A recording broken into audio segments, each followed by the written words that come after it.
Hello everyone, मैं बीना सैनी आप सभी का सैनी संस्कृत क्लासेस में बहुत बहुत स्वागत करती हूँ। सैनी संस्कृत क्लासेस में आज हम पढ़ रहे हैं संधि। सबसे पहले हम जानेंगे संधि किसे कहते हैं। संधि दो शब्दों के मेल को, यानी कि संधि का मतलब है जोड़ना या मेल। ठीक है, दो शब्दों के मेल को हम संधि कह सकते हैं। लेकिन वास्तव में देखा जाए तो जो दो शब्द होते हैं वो धन धन यानी कि प्लस प्लस के साइन से पहला शब्द और बाद का शब्द, पहले शब्द का अंतिम वर्ण और दूसरे शब्द का पहला वर्ण, दोनों के मेल से जो शब्द में परिवर्तन आता है वो हमारा संधि कहलाता है। जैसे हमारा ये शब्द है विद्यालय है, तो यदि हम इसको लिखेंगे, इसकी जब हम संधि विच्छेद करेंगे, विद्या प्लस आलय, आलय कहते हैं घर, विद्या कहते हैं विद्या है। तो विद्या विद्या का जो मतलब विद्या का जो लास्ट का वर्ण है उसमें स्वर निकल रहा है हमारा आ, और प्लस यानी कि धन के बाद जो शब्द आ रहा है वो हमारा आ रहा है आलय, आ। तो इन दोनों आ और आ को मिलकर हो गया हमारा आ, विद्यालय। जलाशय, जल धन आशय, आ प्लस आ क्या हो गया आ, जलाशय। लय के साथ ये वाला आ प्लस हो गया तो जलाशय। रामेश्वर, राम प्लस ईश्वर। देखो, ध्यान देने वाली बात है कि दोनों जो प्लस से पहला शब्द है और प्लस के बाद का जो शब्द है दोनों के अपने अपने मीनिंग है। ठीक है, जलाशय में जल और आशय, राम और ईश्वर इसमें अ और बड़ी ई, तो ये बन गया हमारा छोटा ए, यानी कि एक एक की मात्रा। रामेश्वर, राम मैं पर ए और ई मिलकर हो गया ए की मात्रा यानी कि ए, रामेश्वर। गुणात्मा, गुण प्लस आत्मा,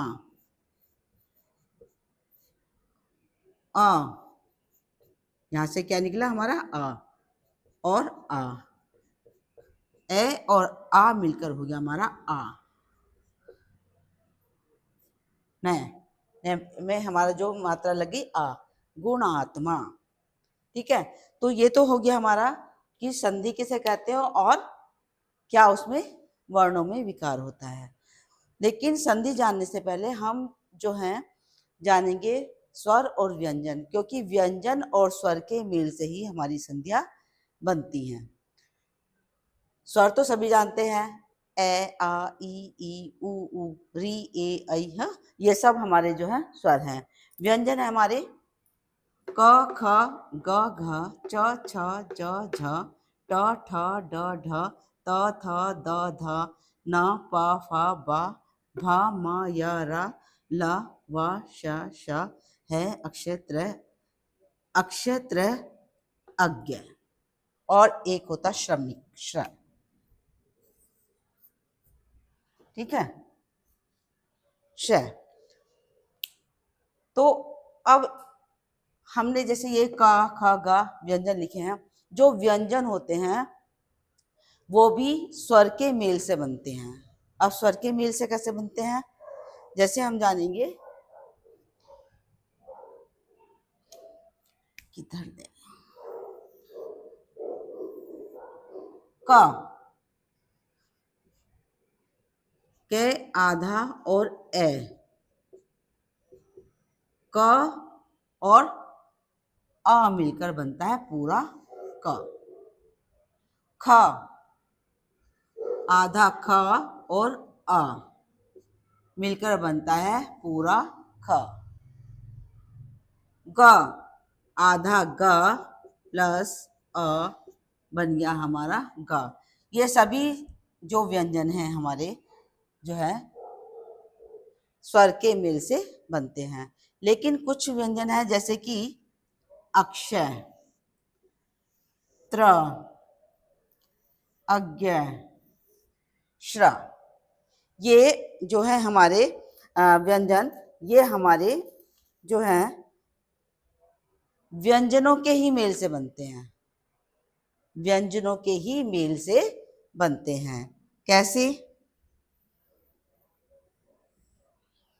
जैसे हम लेंगे पहला अक्षय है, अक्षय क्षत्रिय, अक्षय क्षत्रिय, तो ये बन जाएगा हमारा आधा क और श षटकोण वाला श बन जाएगा हमारा अक्षय क्षत्रिय, जो जिससे हमारे शब्द बन सकते हैं क्षत्रिय,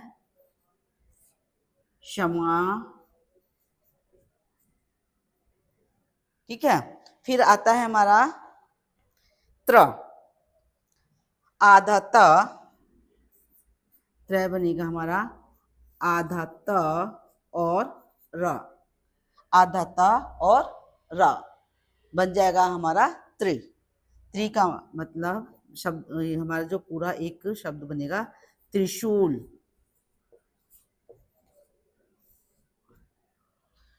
ठीक है। फिर आता है हमारा अक्षय त्र हो गया आज्ञ, आज्ञ बनेगा हमारा ज, आधा ज और अइया, आधा ज और अइया मिलकर हमारा हो गया अज्ञ, जिससे शब्द बन सकता है हमारा ज्ञानी, ज्ञाता, ठीक है। फिर नेक्स्ट आता है हमारा श्रमिक, श्रमिक बन जाएगा हमारा श शरीफे वाला श से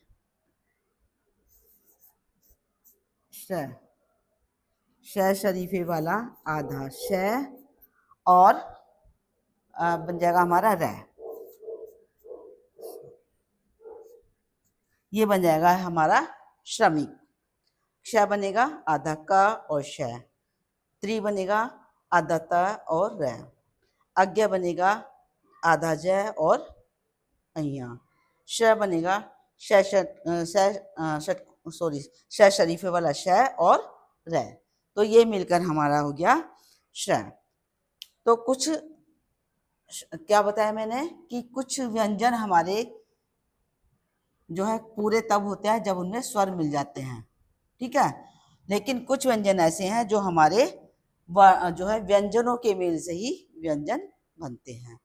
तो आज हमने जाना कि स्वर और व्यंजन जो वर्ण हैं ये हमारे स्वर के साथ मिलकर कैसे बनते हैं, क्योंकि ये सब चीज़ें जानने के बाद ही हम संस्कृत में संधियाँ कर सकते हैं। संधियों के बारे में भी बताया कि संधि का मतलब है मेल, यानी कि दो शब्दों के मेल को हम संधि कह सकते हैं, बट संधि के लिए दो शब्दों का होना जरूरी है, दोनों के अपने अपने अर्थ होते हैं और प्लस के साथ वो जुड़ते हैं। लास्ट का जो वर्ण होता है उसमें जो निकलने वाली मात्राएं हैं उनके मेल से हमारे जो है संधियाँ बनती हैं। तो आज इतना ही, बाकी नेक्स्ट वीडियो में। Thank you.